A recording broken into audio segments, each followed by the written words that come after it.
I was in New York City. I was staying in Manhattan for vacation when everything started to close down. I knew that a possible full shutdown was coming. We're a tourism industry. I knew that the spring break wasn't guaranteed with COVID on the way. So I was having a lot of hard conversations with the clients I had on my books, and some of them did stay and do the class.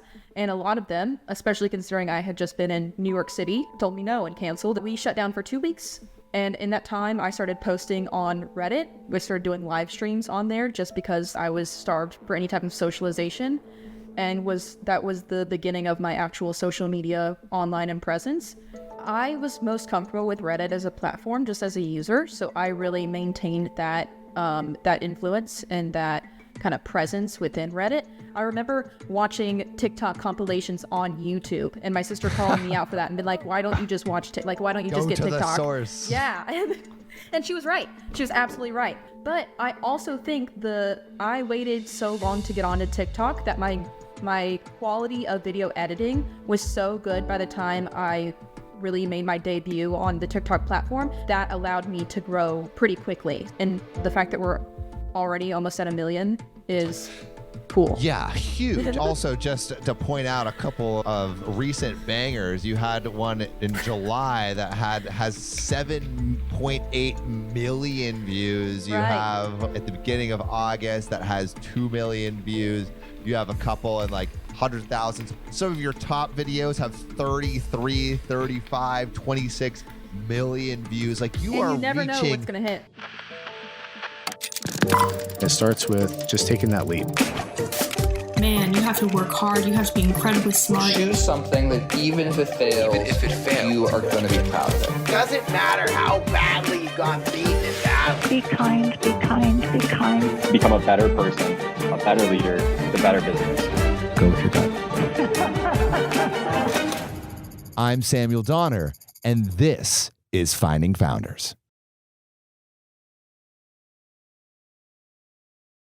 So my name is Janel Hawkins. I'm a professional sand sculptor and entrepreneur. I grew up here on the Gulf Coast of Alabama, and I build sandcastles for a living. And now I am slowly growing my sandcastle business. So also super cool. I think we found you on YouTube and saw your TikToks. And so it's been really cool not only to see the business that you've built, but also the community of people that you've introduced to this new art form, or not a new art form, but maybe new to some people. But before the sandcastle empire, I want to take it back to just childhood and maybe some of your earliest interactions with art in general. Like what was there any art, like artisticness in your family? Absolutely. Tell me a little bit about growing up. So my mom is an amazing artist. She's never done it professionally, but there was always art classes. She was a Sunday school art teacher and was really into all forms of art. So she really gave me a broad spectrum of different arts to mess around with and play with. I was always really drawn to sculpture, whether that started off with Play-Doh, moved on into Sculpti-Clay and into ceramics. I really enjoyed three-dimensional pieces. Even though I didn't realize that that's what I liked, it was what I, looking back, always gravitated towards. And while I never did any like fine art classes or any professional art classes, I really did just like doodle in school when I was supposed to be doing many other things, and always had like a creative brain. Being a professional artist was never anything that was an option for me or for my family, not anything that was really kind of pursued by anyone else in the family. But now looking back, seeing that I had someone who was so artistically inclined, not only with me, but with my brothers and sisters as well, was really cool. And it really gave me a great foundation of knowledge with art, even though it wasn't a fine art background. Do you remember some of the things that your family would make? Like, like either like sketches or sculptures? Like, do you remember anything of the things that you thought like, oh, that's really cool? I remember I was up in Illinois for the summer. My family is originally from Illinois. I'm the first one to have been raised down here in the South. And so we were up there and I had all my cousins, and I remember sitting at my grandparents' dining room table, and my mom pulled out a whole bunch of Sculpti clay that she had bought from, I'm sure, some craft store. And we all just sat around. I remember making this butterfly out of this like iridescent clay, and I thought it was just the fanciest, coolest thing ever. I still have it. And that was the first time I made a sculpture that I like was really cool and really proud of. I just remember that moment of my mom showing us how to mold the clay and how to add colors and then how to put it in the oven so it would set. It was really, really interesting to see how into it I was in comparison to my cousins who just wanted to run in the backyard and play. So it was cool. I was the only one. I was there at the table for hours messing around with it, and my cousins were long gone. Yeah, I mean, I think it probably showed like an early interest and early desire to explore. Did you like explore it more beyond just like the Play-Doh on the table, or like did you like and how did you? I did not explore it through my childhood. I don't know that I had the self-awareness to know. I mean, I knew that I really liked to do it, but I didn't understand that it was a skill set that you could pursue in anything other than just playing around. I think that it was something that was never really given a realistic outcome. I was always had skill sets in school, like obviously reading, writing, science, math, those regular curriculars. Being in South Alabama, we didn't have the biggest art program in any of our schools, so everything was mostly fed from you from outside perspectives. And at that point in time growing up, a lot of other stuff happened and within the family that just didn't really leave any room for me to pursue it. And none of my family had pursued art professionally either. So there was no one to really show me like this was an option until I it was the one who spearheaded it for the family. So there's people in my family are very artistic, but I'm the only one professionally that moved forward. And I had to do that on my own. Yeah. So when you say like other stuff was going on, what was going on that felt like it was filling up life to the point that maybe you didn't even have time to think about that kind of stuff? Sure. And also had to do, I mean, when you eventually did, had to do it on your own.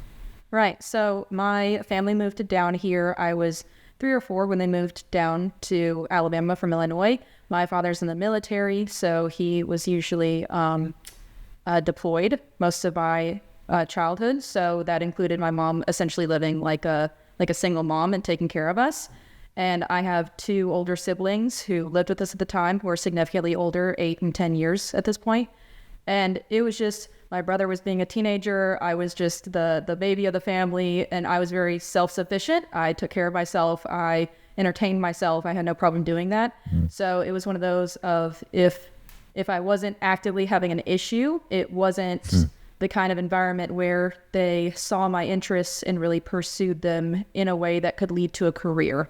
It was more so what could entertain me and what could keep me quiet and pacified, which I don't blame them at all. I was a very yapper child. I love to talk and I love to interact with people, but I also would disappear in the woods for forever. So I think my other interests of like, I knew that I could go out in the woods and go outside and play around and kind of be free in that way, kind of took over rather than the option to be inside and to do something like pursuing art. So if I didn't pursue it myself, no one else was going to do it for me. So as you went into high school, like actually, could you tell me a little bit about going through high school and as you're getting into like senior year, before you go on the trip that would kind of introduce you to this whole world that you're in now, but when you were nearing the end of high school, like that's kind of the time that you think about the like maybe what you want to start thinking about doing with the rest of your life. You know, it's the time people think about college or time people think about a vocation or career. As you were nearing the end of high school, were you thinking about any of that? I was thinking about college and what that looked like for me and what was really maintainable and reachable for me as the last baby of the family going out and pursuing that. I, at that point, was really interested, like most kids who grew up on the coast, in marine biology. I had really fallen in love with the outdoors and being outside and kind of enjoying that aspect of where I live. And so I was really looking into marine biology, into some type of ecology basis. But then after being a 16, 17-year-old, after looking into what those career paths actually looked like monetarily, I was not so invested, and realizing that being a marine biologist doesn't mean that you just get to play with animals all day, and realizing the realities of what school looked like for that, which is a mastership in most degrees in most fields. And while I did enjoy school and was good at school, it was not something that I really wanted to spend that much time in. So I was, like most teenagers, I was kind of looking for the most payoff for the least put in. And so I pursued a business degree is what I eventually went to school for. And I knew that everything was a business and really did enjoy the background of that. I did later start pursuing psychology as something that was just a passion of mine. I was really into that within college. But going back a little bit to the end of senior year, so you're like, you have this interest in marine biology, then you switch to business because that's like a little bit more of maybe a more broad net of like different opportunities that you could find yourself catching. When you were nearing the end, can you tell me a little bit about like the senior trip? Yes. Where you saw something that it feels like was the beginning of this whole era that you're in now. It changed my life. Looking back, it didn't seem like it was that big of a deal, but it really did. So I went to San Diego for my senior trip, and specifically went and stayed at the Hotel del Coronado. I absolutely loved it. I just thought it was a really historical place. I picked that as a stay for the architecture of it. I was really into like pretty buildings and architecture, but again, not really understanding myself at the level to know that architecture was a thing that I was into. I just liked pretty buildings. And so staying there, I was casually on the beach. I was enjoying the sunset, and like hundreds of people were out there. And I saw my first professional sand sculptor. He was making this big, very Disney-like princess fairy tale castle, very traditional, but giant. It was the first time I'd ever seen a sand sculpture of that caliber. And it was amazing. He was not interested in talking to people, understandably. He was busy doing his job, but I left him a tip. I took a bunch of photos, and then I went and enjoyed the sunset. But I always found myself turning around and like looking at the sand sculpture. And I finished my senior trip. I didn't really think anything of it. I didn't think, oh, that's going to be my job. That's going to be my career. That's what I want to do. I had none of those thoughts or feelings. Just noted, admired, and moved on. But then that little seed was planted, and you never really know all the seeds that you find when you're out in your travels. But that one was obviously one that changed my life. Can you tell me a little bit about like what the sandcastle looked like? What was so striking about it? Like what? It was tall. It was, I mean, over 6 foot, I would say. It towered over him. And then it had these bridges. So I now know that it's very difficult to have a freestanding bridge. So it had these really 2 tall towers. Like I said, very Disney-esque, very fairy tale-esque, lots of little windows. And then it had a bridge that connected one tower from the other. So literally he was like making sand float, which is really interesting and cool visually. And then he had a little tiny prince and princess figures up at the top, like they were like looking out over their kingdom. And it was so cool. It was tall, it was huge. It was obviously he had worked on it for days, and that was his like career and profession, that was his art. And I think it was interesting that he didn't talk to us. I honestly noted it. And while at the time being a teenager, I thought, you know, how dare he not speak to me? Now being a 30-year-old professional sand sculptor, I totally get it. And am a little proud of myself that I didn't try to talk to him or try to kind of push that boundary, that he set a boundary and I appreciated it. But obviously did tip him. I thought it was cool and worth tipping. And as a teenager, you know, $20 was a lot to me. So that's a lot. That's a big tip. It was really cool. Wow. It was great photos. Yeah. That really must, I mean, yeah, $20 is a lot as a teenager. Yeah. That's wow. So it must have made a huge impression at that time. So you come back from that trip. Yep. You're thinking about like business in college. What happens next? Like where do you end up going? Sure. So I had been pursued. I was looking at school in Florida specifically. I ended up kind of going the route of like an online degree to first start off, right? And pursuing business in that in the way that I wasn't totally sure what I wanted to do. So I picked one of the cheapest options called Waldorf, was the actual college that I had initially gone towards, and was just kind of working through it. College was a really big wake-up call for me. I did not thrive in school and college. I was a kid that would open up the syllabus and literally figure out just how many assignments I needed to do to pass and to make it. So I did not take it seriously at all. I was not a good college student in any way, shape, or form. But while I was in school, I needed a job. I had eventually moved to Florida to pursue college in person, and I was broke and I needed a job. And so I opened up Craigslist, as college kids did at that time. And I started scrolling and I started looking, and I knew I wanted to do something different. I had a job at Publix at that time, which was it was really formative, having a job in a grocery store as a teenager. But I needed something Formative that was... in what way? I think it forces you to work with people that you usually wouldn't work with, and to be a team with them. So I cut fruit in the back section. It's called the cut bar, is what it's called within Publix. So Publix is a southern grocery store, and they have a fresh cut fruit section. So I would go in at 4 a.m. in the morning, and I would put my headphones on, and me and 5 other people would just cut a ton of fruit. And it was really fun, and I absolutely loved it. But I knew, looking at my management at that time and looking at what the corporate ladder looked like within a corporation. So I was in business school while also working for Publix, and seeing seeing what that path looked like. It was just like not something that I necessarily wanted to pursue. So I was on Craigslist scrolling for something that was, I don't know, a little more fulfilling in my creative side, something that I could see me going career-wise. And so like Craigslist was like, you were searching for a career on Craigslist, not just some like extra work, which I don't think is completely normal. Like I think of the Craigslist job postings as like odd jobs and peculiarities, rather than like, all right, this is what I'm going to dedicate the next 20 years of my life to.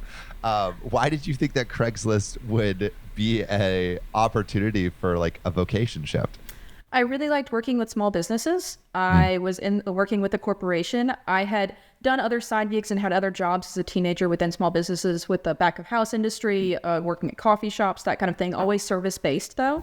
And I really liked the input and how involved working for small businesses was.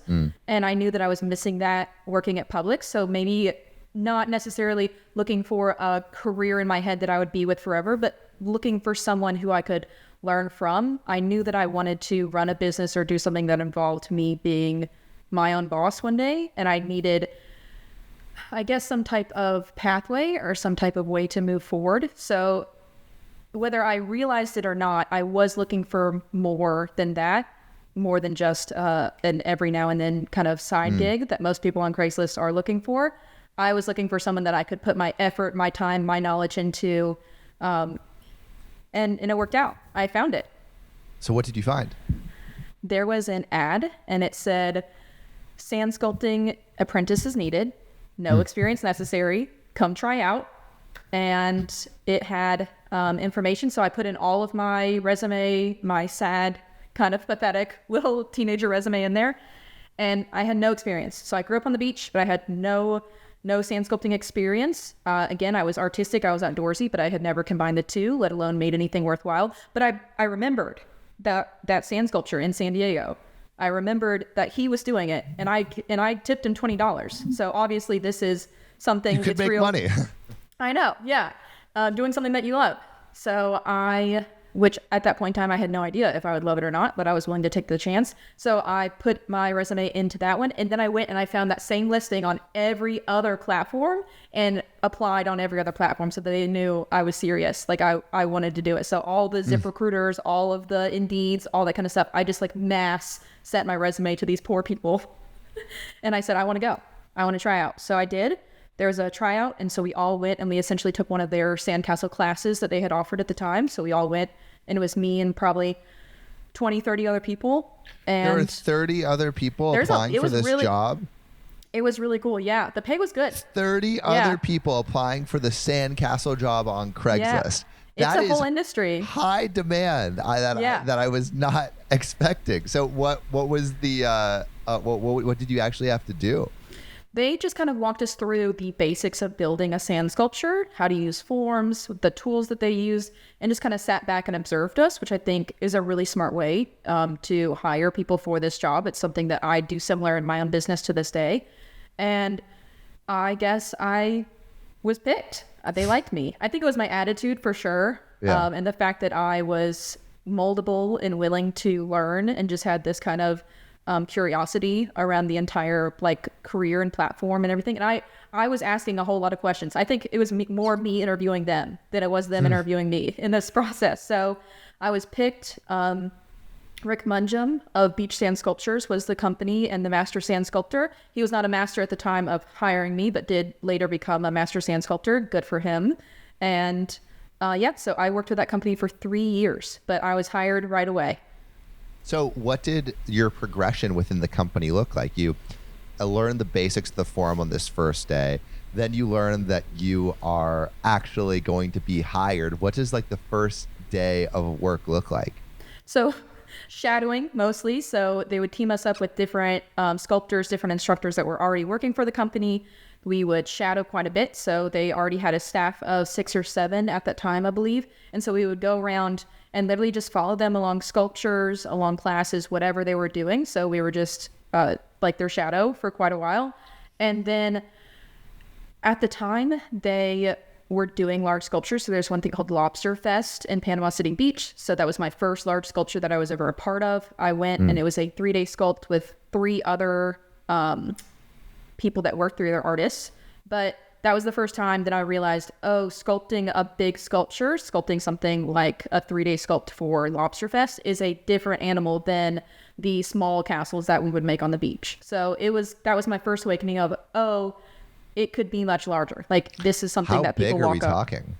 That one, everything is done in a pile. So like the radius of the pile was probably a 30-foot radius and maybe 10, 12 foot tall. So think a mountain of sand, but then everything on that mountain of sand is sculpted. So it's crazy. And I wish I had gotten better photos. The photo quality at that time was terrible. But looking back, and of course in my head, I wanted to take more credit for the sculpture than I actually did. I was very insecure about my level of art and the fact that I wasn't professionally trained or had no background. So I definitely had this idea that I needed to prove myself. And I think that did well within the company. I wasn't looking at it as a monetary thing. I had my other job at Publix, so I didn't need any type of actual financial gain from it. And I think once I put that aside and kind of leaned into the learning, sculpting aspect of it was when I really flourished within the business.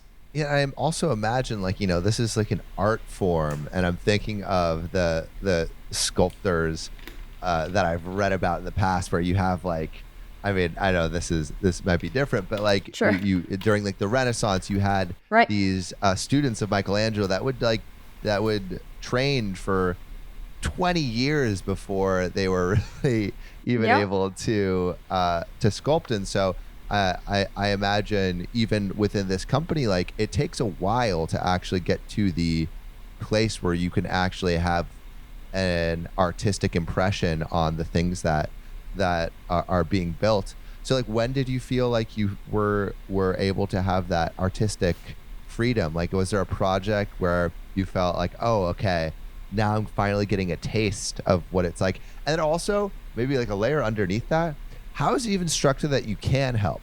Like if you're just like hired off the street and I've not really done any like sandcastle work, are you just hauling sand for people, or like at first, like, yes. How are you helping? Absolutely, grunt work all the way. So you really have to work yourself from the bottom up in a company like that.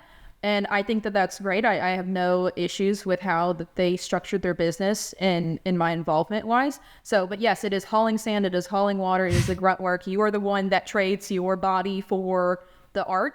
And I think at a point in time, they needed a manager to run the class side of the business, the back end things. They needed someone to really help out with that. I was available and in business school, and it made sense that I kind of moved forward with that role. Looking back, I was absolutely not prepared and should not have been in any type of management role as a early 20-something-year-old. But it did allow me to see the back end of the business and not just the sculpting side of it. So they were not in the position to move forward with me as a professional sculptor, in that my services or training me for that specific position was not necessary or needed. But they did need someone on the back end. And since I was currently pursuing a degree in that field, it just kind of worked out. I am glad that I had that experience. It did show me a lot of things that I would change within my own company. I don't know if it was conscious or subconscious, but I always knew that I would own my own business one day. I always knew that I wanted to do something for myself. And I had a notebook of all the things that I would be doing differently if I was king for the day. Yeah. And that notebook came in handy because eventually I did. I blew up my life and went off on my own. But it was really only because there was not a place for me to grow within that company, which is something that I'm trying to absolve in my own business at this point in time. Yeah. So when did you start to realize that you couldn't grow within that? Because I mean, it seems like you were getting managerial positions. You were maybe a sand grunt initially, but I imagine there was some areas that you could be artistically express yourself, or were there not? I think because within the sand industry, a lot of the commissions that we get are very specific. Think like, I want a proposal sculpture with a monkey and a dragonfly. That is a real proposal sculpture. And while we were allowed to go decide what the monkey and dragonfly looked like, we did not have the authority within the company to say, yes, that's a project I want. No, that's a project I don't want. I didn't consult with the clients directly in any way, shape, or form. That was all taken over by the couple for beach sand sculptures. So I didn't have any of that initial control over what a sculpture would look like. I was literally given a picture, given an idea, saying, go and do that. And even that was pretty rare. Usually we're sculpting side by side with Rick, which was really informative when he had the time to teach us. So when you're on a sand sculpture, you're working against the clock. You don't exactly have the time to train. And then there wasn't a monetary reason for us to be trained outside of that to sculpt.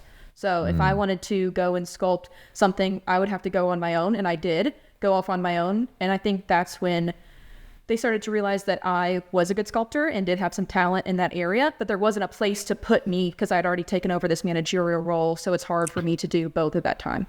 Right. And they needed you more for the managerial role because they had master sculptors like Rick to take over the creative spot, and maybe not as many people to take over the I wasn't good spot. enough at that stage to be an asset to their business in that area, even though it was quite quickly becoming my passion. So at what point did you realize that you wanted to have the artistic expression in this medium, and desired that so much that you wanted to leave? There was unfortunately a bit of a rift created during the off season of 2016. 2016 was the last year that I was a part of Beach Sand Sculptures. There was a rift that came just from differences on how to run a business. While I did have the role as manager, I wasn't necessarily given all of the controller authority to manage the team the way I wanted to, or that I thought was beneficial. So it was more so just a difference of managerial styles. So I had the title of manager, but not necessarily the control, which is a terrible spot to be in. We ended up, unfortunately, firing a sand sculptor whom I am still great friends with to this day. I did not agree with that firing. I did not agree with anything, how that went down, but that was my job to move forward with their decision. And shortly after that, I decided that it wasn't the place for me. As I say many times, I blew up my life. And that coincided with many other things that were happening in my life that just said, Florida's not the place for me. This is not the company for me. But the one thing that I was willing to keep were sand sculptures. I'd also signed a contract that said I wouldn't start up any businesses within a 50-mile radius of the current place of their current headquarters. And while I was the one who wrote that contract, so I wrote it in a way that was not enforceable, which was very sneaky of me looking back, but also good job. I knew that my hometown, Gulf Shores, Alabama, was more than 50 miles away, and that I would kind of be scot-free. They had pursued other people in the past that had started up their own businesses after leaving them. I knew that I didn't want to start my own business off on that kind of a foot. So I made sure to write it in a way that kind of gave me the option to dip out back to Alabama. And even if they like couldn't actually get anything from you, just to have that legal hassle Absolutely. Lifted is a huge bonus for like a budding business. Like like having any kind of legal action on a starting business can just be like death for it, because Absolutely. there's Court fees are insane, especially across state lines. And also, like, just like the emotional tax and the motivation, Right. like, it requires a lot from a person to start, and you kind of want to start as fresh as possible. So when you started, like, how did you actually start? How old were you? Like, what was your plan? So it was 2017. I was 22, 23 years old at the time that I decided to leave Florida, drop out. I left a terrible relationship, cut a lease. I quit that business, and I moved back to Alabama. And I knew that I wanted to start my own company, but I had no idea how to do that or what that looked like. So for a couple of months, I did some intense market research. But while I was doing that, I decided to figure out a name for the company. So I decided and settled on Sandcastle University after many, many whiteboards and many decisions and many long nights thinking of what to call it. And yeah, so it was more of I knew that this is what I wanted to do for right now. I didn't know that it was going to be a lifelong career or something that I would fall so in love with, but no one had ever tried to have a professional sand sculpting company in South Alabama before. And I think if it was going to be done by someone, it would be someone that knows the area and knows the people and kind of has those resources and that background information. And if not someone, why not me? Why couldn't I do it? So I was an overconfident 22-year-old. I had no idea what I was doing, and I kind of took the leap. So what were the first things that you had to do to even start this kind of thing? So incorporate, I did all the background business stuff. I made sure that I was legally protected. I trademarked and copyrighted everything that I was interested in, all of the ideas that I had. I made sure that I was legally and paying the tax man all the things that he needed to do, all of the background things in working in Alabama, especially a service industry on the beach.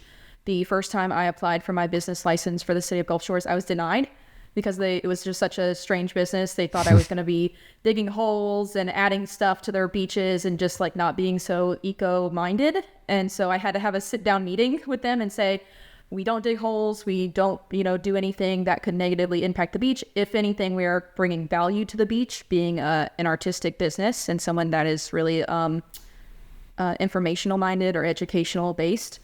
And then they agreed. And so with that hiccup out of the way, I tried to think about what I could do in between commissions. I knew that I couldn't make a living just doing sandcastles since I wasn't traveling for business. I was basing just in Alabama at the time. And so I started teaching classes and figuring out what classes looked like, what the curriculum looked like, how long were the classes, what tools do we use, who am I marketing them for. So a lot of nose to the grindstone, figuring out all of this information. Luckily, our tourism industry is amazing. We have Gulf Shores Orange Beach tourism here. And so they sent me all the information, all the data, all of the logistics and analytics that they had for people down here. And that was an immense help. So I could really hone in and start to grow my business. That's awesome. Yeah, thanks. So you were honing in. What was like your first big client? Yeah, so I had not really officially done anything commissions wise. I was still figuring out classes at the time. And then I got a call that said, they said, hey, there is the NCAA Beach Volleyball Championship happening down on the beach, which everyone knows. It's a huge event that happens down here in Gulf Shores, right in front of the Hangout Restaurant. And I was like, yeah, of course. They said they had a sand sculptor that just dropped out. And I was obviously like a little confused. I had never heard of a sand sculptor being down here before or doing anything like that. So once I got over the shock of there being a professional sand sculptor in my backyard, I realized, I'm a sand sculptor and could probably fill that role. So I literally walked a mile down to the Hangout. I just took a walk and walked down to the Hangout. I had a name. I walked into the restaurant and I said, hey, are you so-and-so? And they said, yeah. And I said, I heard you need a sand sculptor. I'm a sand sculptor. I can do this. And then after a little bit of a negotiation, a few quotes and a design consultation, the next day I called out for Publix for 4 days in a row, which almost cost me my job there. And I sand sculpted for the NCAA. So all of the money that I had put in, I immediately was in the green, which was crazy. Obviously, there's not a lot of startup costs for this kind of business, but... Yeah, but also to have your own business start at 22 and then have almost everything that you invested instantly be recouped is not bad. It was the green flag I needed. It was the time when I said, okay, you could, like, the people do see value. Even though I kind of weaseled my way into that, it was one of those things where I feel like I had the gumption to walk in there and look at a grown man and say, you need me? And he did, and he took it, and then the sculpture turned out great. They were super happy with the outcome, and my sand sculpting was featured on ESPN and NCAA. Wow. So what did that do? Did that get you like more work? Did more people be like, okay, like this is some like Sandcastle University is the place to go to get your sandcastles? It was the start of my portfolio for sure. I think having a big name like that so early in my career was a huge deal, whether I technically deserved it or not, or was up to the challenge. But again, I think my attitude was a big part of that, and that I was willing to do whatever they needed to do, because at that point in time, I needed them more than they needed me.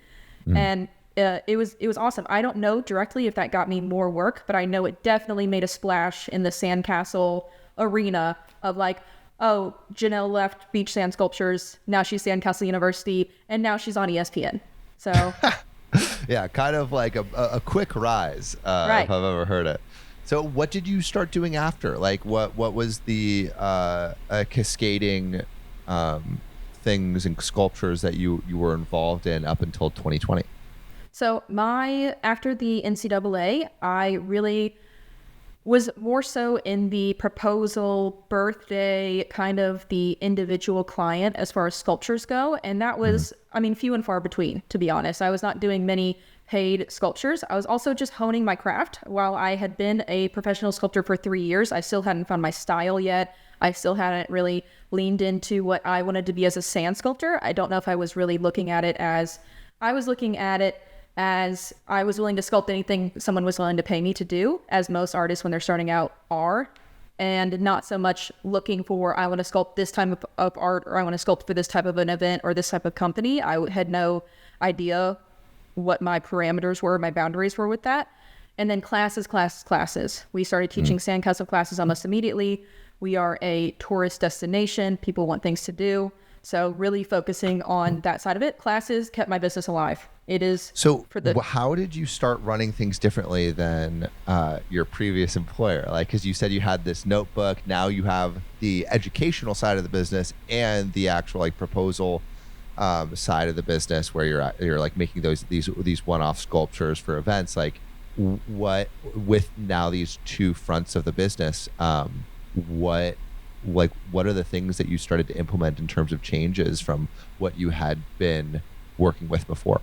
Sure. I think having more of a social media presence and being more modern in that way.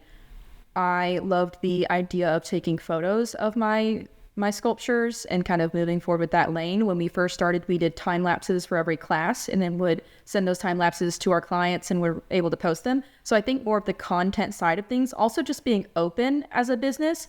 We are, especially when I started hiring, we are very open with all of our employees, all of our clients. I think the way that I talked to my clients and talked to classes and just being, again, very forthcoming about all of that, and that I'm a person, this is what I'm comfortable with, this is not what I'm not comfortable with, this is what I would recommend, and kind of putting my foot down in that way was something that I just had to like be on my own to do.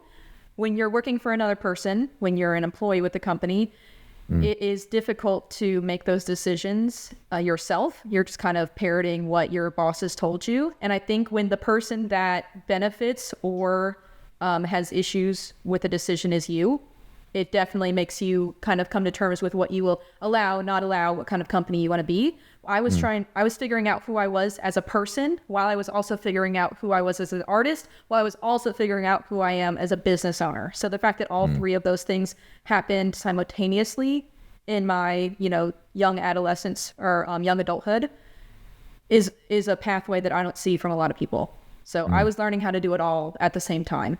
And I made mistakes, plenty of them, and the person who suffered was me. Yeah.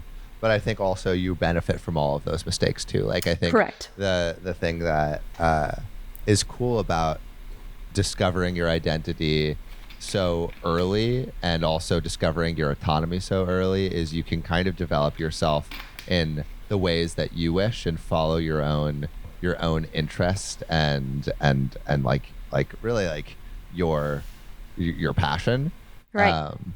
And I think it makes you more of the person that you want to be rather than like someone else shaping you into the person that they want you to be. And so you're definitely probably making more mistakes, and the mistakes are harder because they're yours to bear. But I think like something I noticed about the people that start businesses early is I think they learn lessons that most people don't learn until they're a decade older. It forces you to mature very, very fast. Yeah. Because especially because it's a sandcastle business, it's already something that a lot of people don't take seriously. So the fact that I have to walk into a room or get on a phone call and like, I pitched hard to a lot of people over and over and over, and had to convince them to hire me and convince them.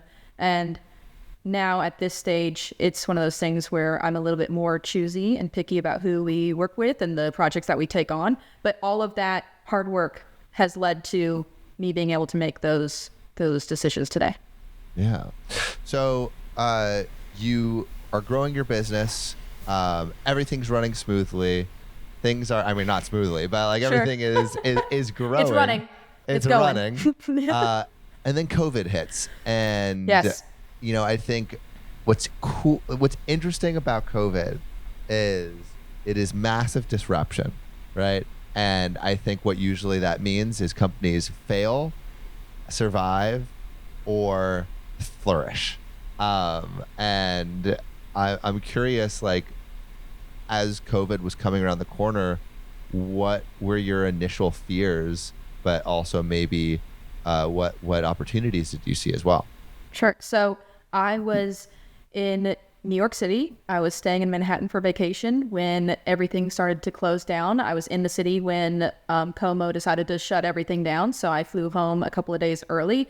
On my flights home, I remember calling the classes that I had booked. It was spring break that next week. So I was booked up and it was just me in the business at this time. So I remember calling them and begging them to keep their bookings and being, it was not my proudest moment, but I, at that point in time, needed the money. This was my full-time job. I was really pursuing this. And so I knew that a possible full shutdown was coming. We're a tourism industry. I knew that the spring break wasn't guaranteed with COVID on the way. So I was having a lot of hard conversations with the clients I had on my books, and some of them did stay and do the class. And a lot of them, especially considering I had just been in New York City and was very open and honest with them about that, told me no and canceled. And of course we did a full refund for all those clients. And it was one of those things where it was the first time that the tourism industry had been disrupted, had been kind of cut short, or even just moved completely while I had a business. We had we had hurricanes, we had oil spills, we had all that kind of thing. But this was the first time where it impacted me as a business. It was scary for a lot of people, but especially me, someone who needed to pay their bills, for people to come down, and the realization that it's not guaranteed. People aren't always going to be coming down. Stuff will happen, has shaped how I grew my business from that time. But that is not what happened. So what happened? So we shut down for 2 weeks. And in that time, I started posting on Reddit. We started doing live streams on there just because, like everyone else, I was starved for any type of socialization. And that was the beginning of my actual social media online and presence. And then as soon as we opened up, I was fully prepared to go work at Publix again and kind of do full-time there and kind of move forward just to make ends meet. But we booked up. We were the only activity. Yeah. So because our sandcastle classes are private, they're just your group. They're also outdoors. We were on the beach. People were comfortable doing them. And we were one of the only activities that was available for families that were staying down here. So Alabama opened up sooner than most other states. People were flooding down for some type of vacation, some type of getaway. And then while they were down here, we were one of the only options for them to have things to do. So naturally, they booked us. Yeah, it was crazy. I remember opening up my email and seeing notifications of just pages of no, and for the summer, all throughout the summer, and the less and less our availability became available online, the faster people booked, and I just saw a really hard summer ahead, but also was Did you think about increasing your prices as like the booking was filling up so quickly? I was just so happy to have people. I did not at all think about charging more or anything like that. It was one of those of like, buckle up, we're about to have a heck of a summer. And we did. And it was exhausting, but so fun. It was really cool. It was, I quit every other side gig I had. I just went full speed ahead, full force into sandcastle classes. And it really gave me the avenue and the repetition to make our 101 classes solid. Like I taught them in my sleep. I did classes for 36 days straight in the summer heat, 4 classes a day. And that was 4 classes a day. Yeah, 4-hour-long classes a day for 36 days straight in 2020. I made more money than I had ever seen in my entire life.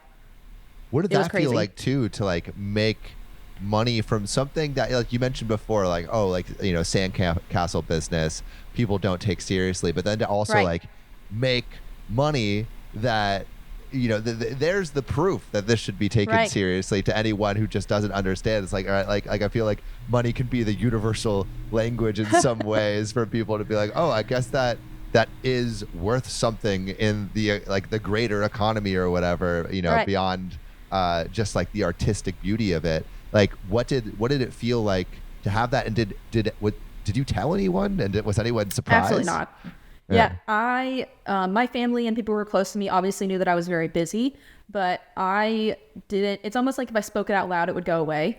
So I hoarded, I saved. I'm a saver. I'm not a frivolous spender by any means. I do not come from a wealthy background or anything like that. So it was one of those things where my lack of monetary knowledge growing up, seeing all of this money come in at such a fast pace, and also knowing that it is directly coming from my labor. It's not like I had a business with employees at that point. Every hour that I spent on the beach or teaching a class or doing a sand sculpture in 2020, dollars were in my account. So it was cool to see that, and it was very validating, but also the realization that if I go down, it all goes down, and maybe a one-person show is not the best way moving forward. So that's when I realized, oh, it's time to hire. It's time to get someone else out here, because again, one thing, one injury, and it's all gone. See, that's like the business mind, I feel like, that where that's kicking in, because you have like all of that like artistic expression, but that's not something I think a lot of people who are just focused on the art would think about, right? Because it's like the defensibility of how can I keep this going, and having the thoughts like that of like, oh, what happens if I get hurt? Oh yeah, this wouldn't continue. I need to a plan for that. I don't think a lot of people would do. So how did you start hiring? So I found the first person I hired, there's a girl, and she was doing beach chair rentals, and she was really nice. We do a lot of classes at the same condos. We have specific, very popular condos down here. So I would see her quite a bit, and she just had the most bubbly personality. She was really cool. I just liked her. And I gave her my card, and I said, if you ever need a job, give me a call. Let me know. And she did. She called me. She said, hey, I'm interested in teaching classes. I moved forward with the process and interviewing her and seeing what she liked and didn't like as far as teaching goes, and what her kind of baseline knowledge was. And even though I was maybe not managerially ready to have someone and to hire someone, I went ahead and I hired her as an instructor. And then at the same time, I hired an admin. So I had a neighbor. She had kind of reached out to me, knowing I was terrible at responding to emails during 2020. It was one of those, like, my inbox was just over 1,000, and it was just so overwhelming that and also working on the beach, I just put my head in the sand, no pun intended. And she came up to me in the store one day, and she said, hey, I emailed you. I haven't heard anything back. Like, just to my face. And I was like, oh my goodness, I'm so sorry. It was for a donation for a local charity. And I went, I looked, and I found it. And then she said, hey, if you ever need any help with any of that, let me know. I'd be willing to help out with the emails. And I was like, oh no, it's fine, like whatever. Again, ignoring the fact of how big of an issue it is and how big of the admin part of a business like this takes a toll on people. And then a few weeks later, I went and I knocked on her door and I said, hey, can you help me? Can you can you please take care of these emails? And she did. She was a great help in the beginning, admin wise. So having an admin and then having another instructor grew my business again immensely within that first year. And it's just kind of been up and up since. So you are developing the educational part of the business, the class part of the business. Now you're developing the admin part of the business. You talked a little bit ago about live streaming and like posting on Reddit and such. How is that growing too? Because I feel like 2020 was the time where a lot of creators had a lot of growth on TikTok and YouTube, and I'm curious how you were growing during that time too. I was most comfortable with Reddit as a platform, just as a user, so I really maintained that influence and that kind of presence within Reddit. I was not a part of TikTok. I was one of those people that was like, oh, what's TikTok? Like, whatever. My sister would send me links to TikToks and I wouldn't even open it. Like, what is this TikTok? I remember watching TikTok compilations on YouTube and my sister calling me out for that and been like, why don't you just watch why don't you just get TikTok? Go to the source. Yeah. And she was right. She was absolutely right. So I think once I started to learn how to edit videos, sand sculptures and sand in general, the beach is a really difficult subject to film and to shoot just because we have white sand beaches. It's really difficult. I, as a sand sculptor, had been taking photos of my art, my portfolio for so long at this point where I felt that I was really I knew how to shoot my art. I knew how to make it look good in a photo as well as online or in real life.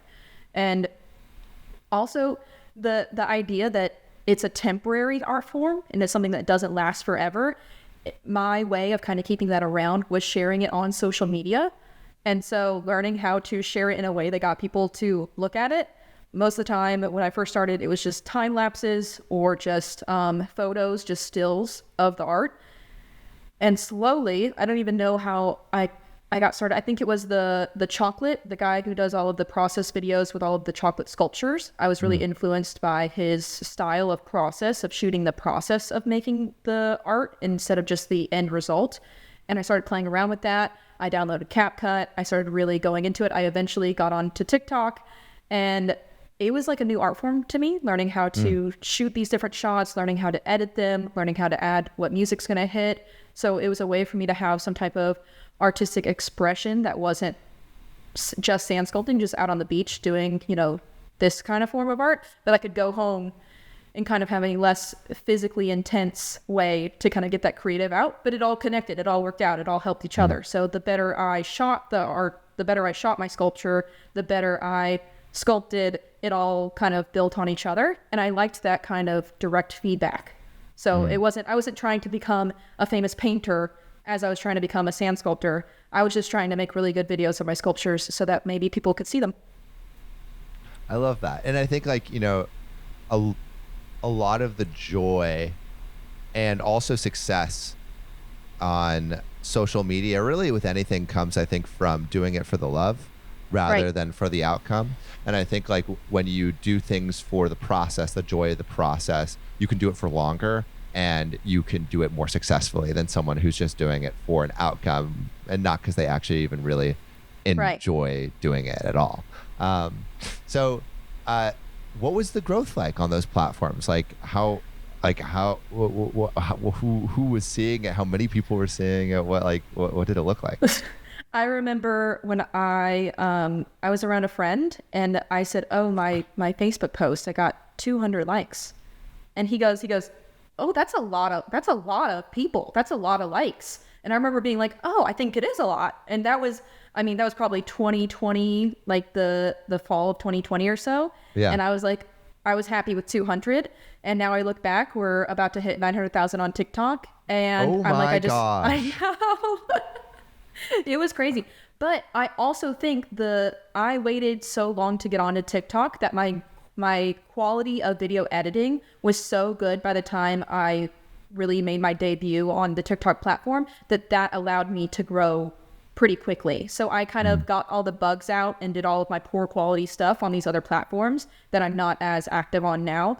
And then by the time I was able to get onto TikTok, I had enough knowledge and I had enough experience that my growth on TikTok has been insane. I've been active on it really consistently for like 2.5 years now. And the fact that we're already almost at 1 million is cool. Yeah, huge. I mean, also just to point out a couple of recent bangers. You had one in July that has 7.8 million views. You have one at the beginning of August that has 2 million views. You have a couple in like 100,000. Some of your top videos have 33, 35, 26 million views. Like you are never know reaching what's gonna hit.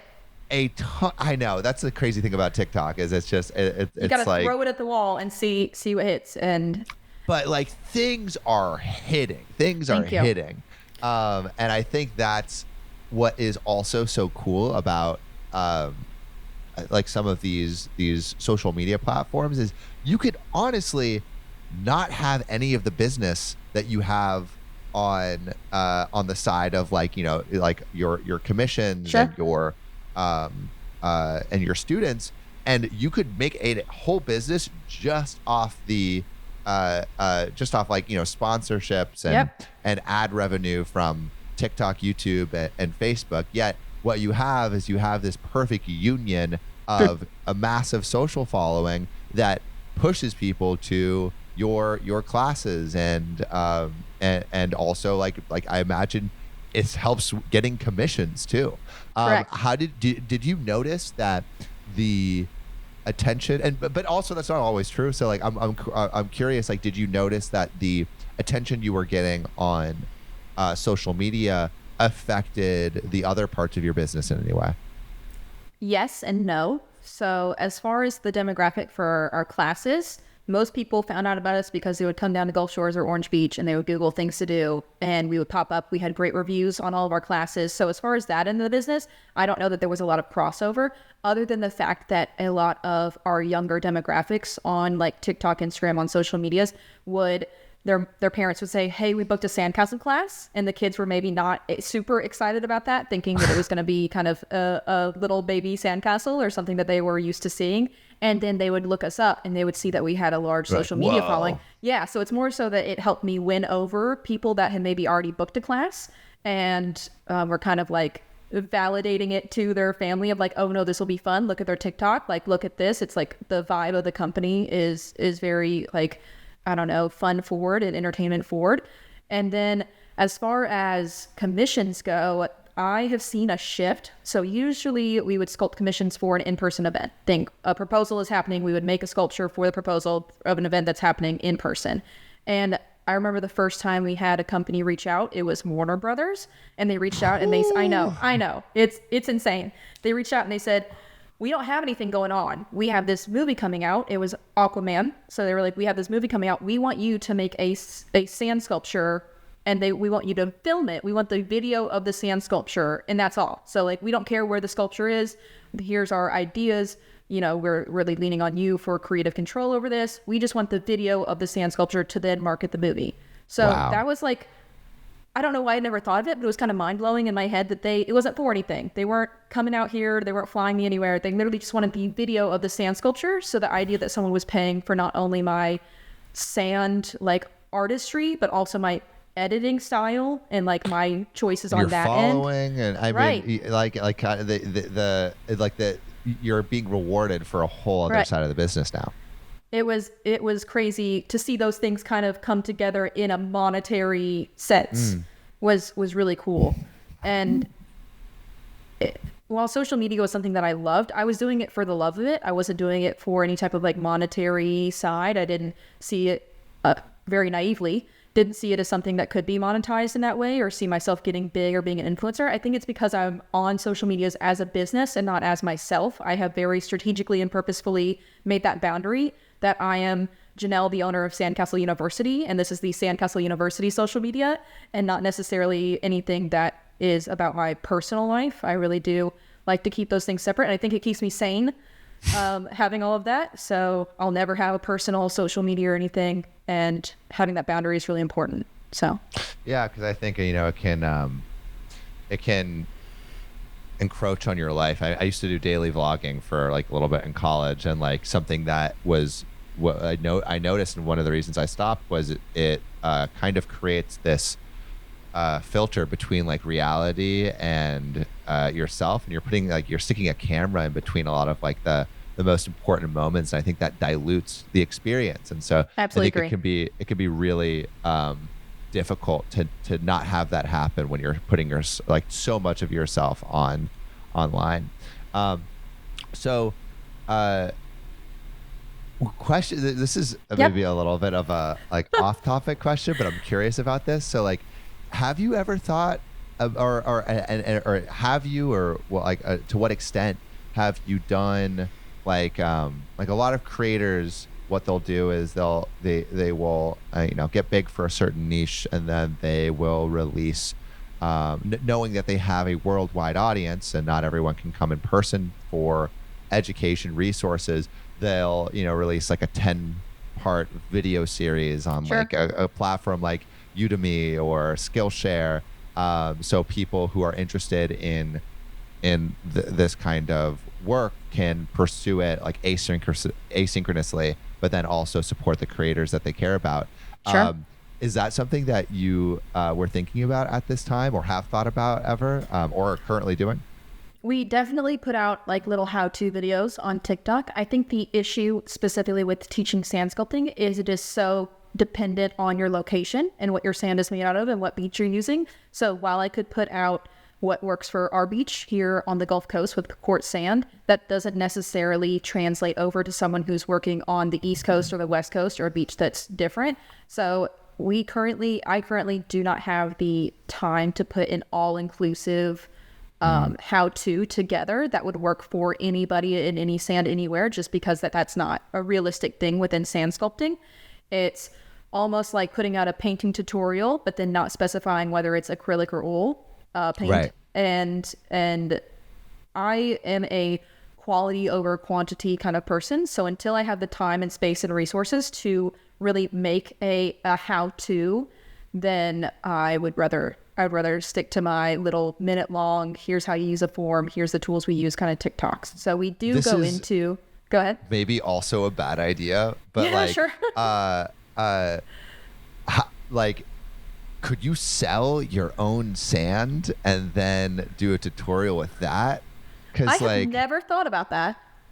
Because something I remember as a kid, I used to get these little paleontology sets, and they would send it, and I would dust off like a dinosaur bone or something. Right. And I also remember, I'm sure you've heard of like moon sand. Of and course. I remember like moon sand was like the big craze or whatever. I could just and then one of my friends, he created a whole business off selling paint online. So the Tone Stir is his handle, and he'll like create cool little videos of like, this is how I made this little like this black and blue paint, and this is the and then he sells a ton of paint online, and I could just see like you crushing it in selling various sand online. And then it makes it so easy to say, okay, like, yes, there's all these different kinds of sand, but for our specific kind of sand that you can buy, now you can learn our like 10 video That's process. so interesting. Yeah, I think taking out that variable would definitely make it easier. The thing that has prevented us from selling anything, so we don't do any retail at all. We don't have any type of merch available. We don't have any, you can't buy our toolkits, anything like that, is the fact that I don't take going into a new side of the business like retail lightly. And it's also not necessarily something that I'm super passionate about. I'm super passionate about teaching people in person. I'm super passionate about creating sand sculptures. I'm also passionate about editing the sand sculptures and doing the social media. I think it'll be something that we really look to hire someone outside of our company to take over the retail side of it. Because while it is great that we've been able to diversify our income between social media commissions and classes, if we add a fourth retail option to that and do not give it the time that it requires and do not put into it or have it be a different quality level, then our other sides of the business, because they're all connected, they can all topple down really easily. Right. Yeah. You want to ensure the quality. It's like when Correct. people say like, oh, like, push out some merch for your because we've made merch slap your logo and sell it for $10. Yeah, and it's like it's much harder than that makes it sound. It is and like people have entire businesses that are just that. So like to do it well, it you need the time, attention, and detail for sure. Because it's a luxury business in the way that we are in a luxury tourism town selling. No one needs a sandcastle class. No one needs a sand sculpture. We are not a low-cost option for people. We are not, while I do believe that our art is valuable and our classes are valuable, it is something that you get what you pay for. And making sure that we take that same level of quality and that same kind of passion and are able to put it towards retail is something. It's literally, I wrote it on my whiteboard this morning, all of our kind of merch ideas and everything. I don't want to just slap a logo on a t-shirt and sell it for $10. I want to make something that is cool. I want when someone sees a Sandcastle University jersey, or like I have a whole bunch of ideas, I want them to immediately know that it's us. So it's on the way. It's coming. And effort put into it. Well, it's cool. I mean, you have so many different types like sides of the business, and also so many ways to expand and explore. And I think that's what is really cool about just starting something. Right. Is like, who would have thought that you would even have the option to have a clothing line or like a product line or like a whole social media expansion when you just thought like, I want to make sandcastles on the beach. And I think that's what's so cool about starting something with the seed of something you're passionate about, because it can blossom in ways that you never would have imagined initially. It's cool. And it's interesting to see like what taking care of yourself and what being really like introspective and making sure that you're following something that you are passionate about, it pays off in the end. There are definitely like fast money ways and like opportunities that I turned down early on. And looking back now, I'm glad it like partnerships or someone else selling our merch or something like that. And I just decided, no, thank you. We'll just wait till the time is right for us. And now I feel like it's at a time where I'm glad I don't have any type of partners. It's just me. I started with $5,000 of my own money. I don't have any partners. I wake up and go to sleep, and I'm the only one that I have to answer to. And that's really nice. It's nice to have the freedom. And with it comes the responsibility, but the freedom is nice. Yeah. So going back, we were talking a little bit about the growth on social media. We're talking a little bit about COVID and how you were completely booked out. So as you were making your way out of COVID, what were some of the ways that like the business again changed or grew? Some of the things that you were focusing on as the world opened up a little bit. Sure. At that point in time, we were having more return clients with our classes. So we were only offering a Sandcastle 101, which is just a 1 hour traditional sandcastle class, or a Sandcastle 201, which is just an advanced 2 hour traditional sandcastle class. So I was really kind of stable with those two. But at that point in time, we were having people that were coming back year after year. We are a return tourism destination. Many families come here year after year to stay with us. And they're coming back and they're saying, we've taken 2 classes at this point. What's next? What else is there for us? We want to learn more. We want to do more. And so it really pushed me to create different types of classes and to see like what fits within our class structure. We have a pretty similar class structure for all of our classes, and we use the same tools within our classes. So how can I take these tools that I already have, the structure that I already have, and make a turtle class, make a shark class? So I've been through quite a few. There are some that worked out, like we have our turtle class and hammerhead shark class that are our 101 class options today. And then there was like a crab that I tried, an octopus that I tried, and I wasn't afraid to try things. I tried an octopus 101 class, and it turned into a jellyfish a lot of times. We didn't have enough time to make it look enough like an octopus for it to be something that photographed well, and kind of, figuring out what worked as classes, what doesn't work as classes, and making sure that I wasn't bored. I get bored very easy. So teaching the same Sandcastle 101 class, 4 times a day for 36 days straight, you get pretty tired of it. And so I noticed myself at the end of that stretch kind of regurgitating stuff with no feeling behind it when I was in classes. And while the quality of class never slipped, I could tell my passion for it was kind of I was burnt out. I was tired. So along with hiring people, I knew that it was mutually beneficial for me and clients to kind of push what we taught and how we taught it, along with the fact that on the artistic side of things, I was able to, in the fall of 2020 and kind of after that big stretch happened, go and see what I liked as an artist. I fell into kind of more architectural sand sculptures. And that was a big shift in my art as a sand sculptor, was when I really kind of leaned into making beautiful buildings out of sand. So do you feel like as you've progressed in the business, do you feel yourself wanting to spend more time on the business or like your artistic expression? And I ask this as like, honestly, a question that I've been wrestling with too, is like, do you, because I imagine you like aspects of both. And I feel like it's always a question for myself of like, how much do I want to spend on strategy, which I really love, and how much do I want to spend just like making like art that I'm just really proud of? Sure. And I'm curious how you think about the balance between those two. It's something that is never ending and always changes. And it's not the same, like, it could be something as far as like learning or going through the marketing strategy for next year's season. The great thing about this business is that it is seasonal. We are our high season. We have shoulder seasons for spring break and fall break. And then our main season is May 1st through August 1st. So like May through August, it is just classes, tourists, like that kind of end of the business. And at the kind of this time of year, it's where everything's slowing down. We're kind of taking a look at how the season went. So I think the fact that I have kind of a quiet time while we are still active, we are still doing projects and sculptures. We have kind of a proposal season, a sculpting season, a festival season. Holidays are real quiet around here, but it's so gorgeous outside. So that's the time that I'm out on the beach daily making sculptures. So the fact that the way our business is structured and the way our seasons go, kind of everything has its time within the year.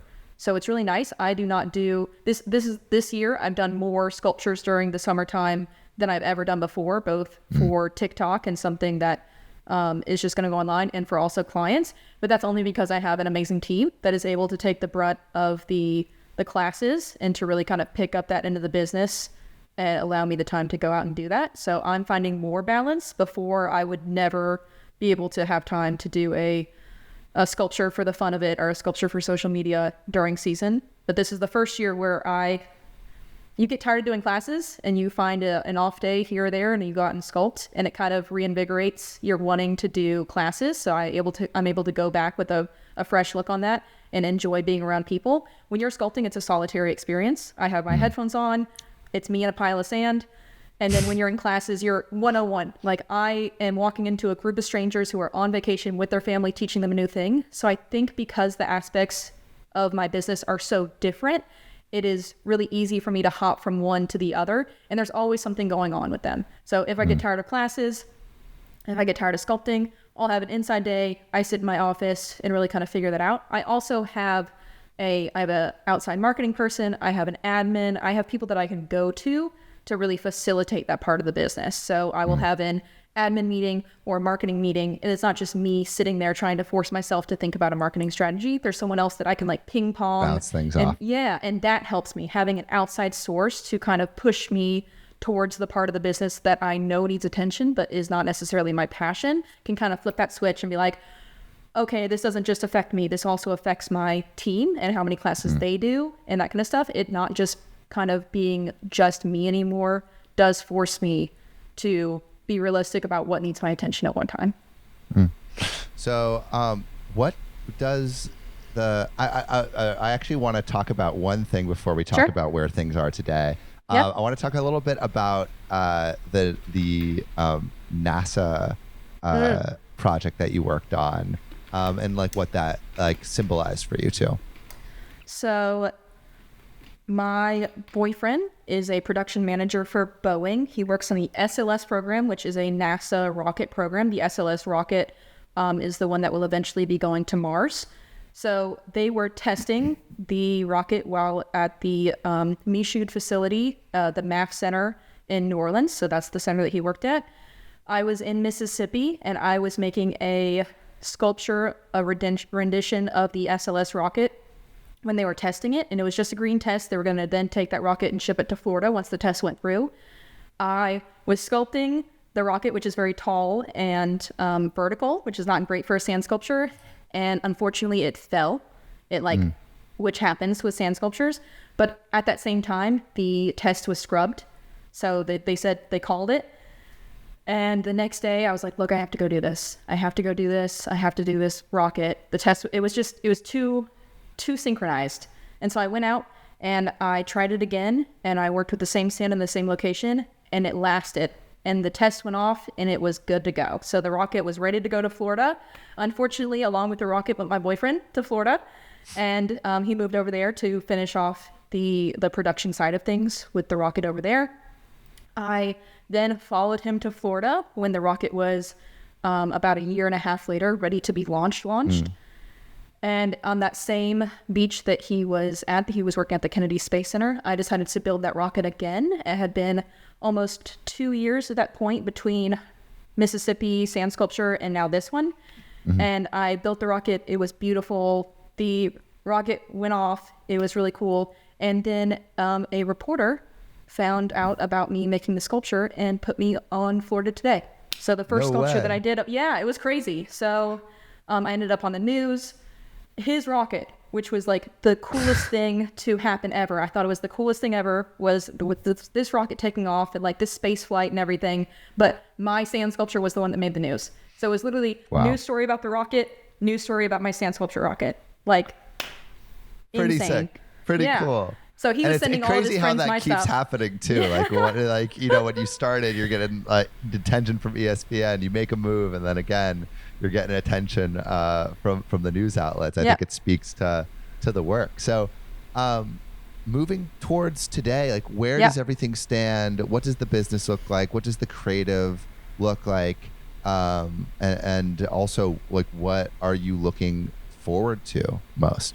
So we're on a bit of a media roll at this point. So we are doing a lot of interviews, such as this one, kind of delving into what makes Sandcastle University successful. So I'm definitely getting a lot of media training and learning how to not just be my business, but talk about my business. And kind of it forces you to think about the whys behind the decisions that you made and really reflect. And I appreciate that. And then I really focus on growing my team.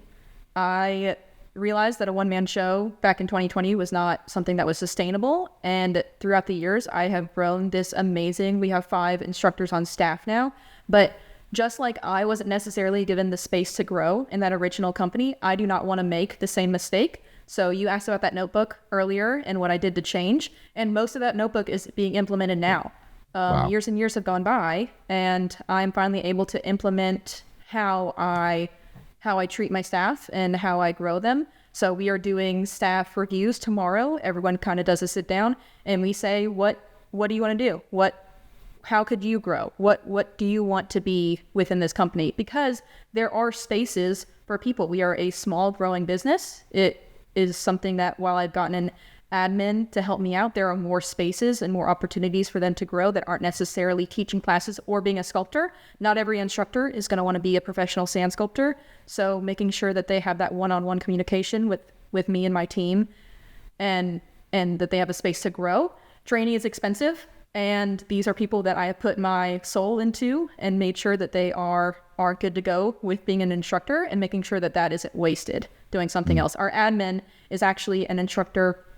We had tried to open up a location with Pensacola Beach. It did not work out. It was just, there was not the market for it there. She was the instructor spearheading that location. She lives in Pensacola, which is about 45 minutes away. And she, at the end, said, hey, this job is a little too physical for me, but I know you have an admin position open. I think I'd be great for that. So the fact that she had experience as an instructor and then was able to almost seamlessly, she's amazing, transition into the admin role was perfect. So I'm definitely open for the people who are currently instructors with us to kind of move into different sections of the business and really giving them the space to do that and not stifling them in the way that I kind of felt like I was stifled in that original company. Wow.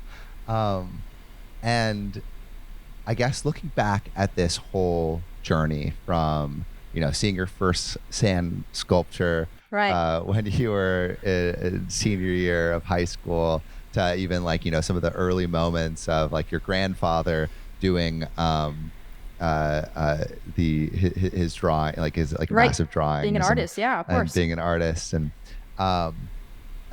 like looking back on the beginning to everything that's happened up until now, and like the way the business has grown, what advice do you think you would give to yourself, like starting out, and I guess like by extension, like people who are starting out with a business that maybe embodies a little bit of their passion, but they're unsure of where it would go? Like, what advice do you think you would give that person?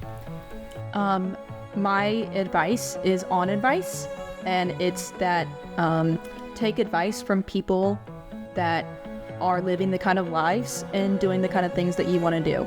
So I took a lot of advice from people that had never owned a business, or had never worked in the tourism industry, or had never worked in the service industry, thinking that advice would apply to what I was doing, and it didn't, and it kind of led to maybe some harder lessons than what it could have been. So just because a finance broker is telling you how to run parts of your business, that's not necessarily the same kind of thing of what you want to do. So to find people that are within your industry, whether not directly, but I found people who were teachers, because such a large part of my business was teaching, and I found people who were artists in their own and had successful art business, and not just being an artist that I thought their art was cool, but being an artist that had a business around their art that was something that I really aspired to be.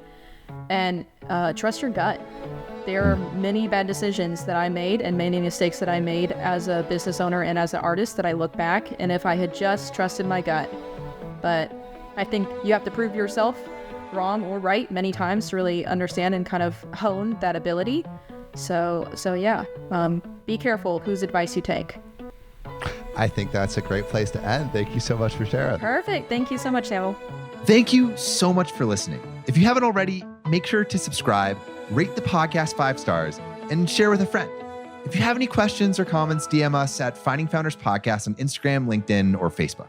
Finding Founders is produced and hosted by me, Samuel Donner.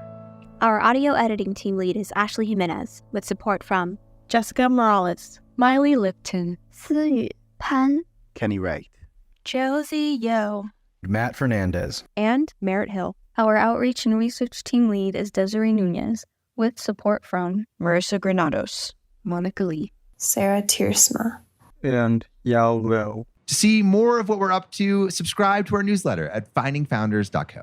Thanks again for listening, and see you next week.